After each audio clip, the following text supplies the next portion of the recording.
certain amount becomes twice through compound interest in 4 years. In how many years the amount will be 8 times with the same rate of compound interest? తెలుగులో చూద్దాము.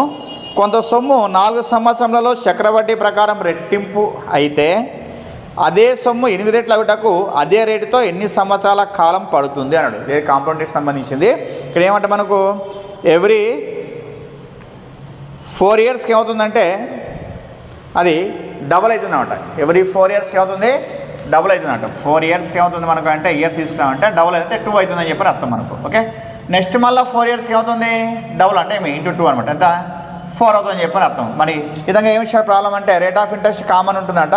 మరి ఏమనంటే 8 రెట్లు అవుతాయి అంటే 8 times ఎంత time తీసుకుందని చెప్పి అడిగినాడు. 8 టైమ్స్ కన్నప్పుడు మనకు ఇక్కడ 4 అయింది కదా. నెక్స్ట్ మళ్ళీ 4 ఇయర్స్కి ఎంత అవుతుంది, ఇది 8 టైమ్స్ అవుతుంది అనమాట. ఇక్కడ 8 టైమ్స్ అయింది.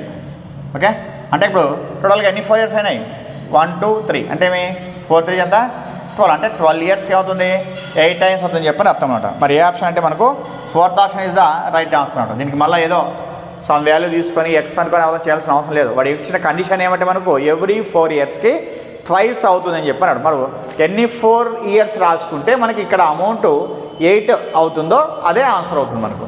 ఓకే, అంటే ఎన్నిసార్లు రాసినాం, ఇక్కడ 3 టైమ్స్ రాసినాం. ఇక్కడ 2 × 2 4 మళ్ళీ 4 × 2 ఎంత 8 అనమాట. ఇక్కడ 8 టైమ్స్ అయింది కాబట్టి ఇక్కడ తీసుకోవాలి మనం. ఏది 4 × 4 × 4 ఎంత 4 3 12 ఇయర్స్ అనమాట.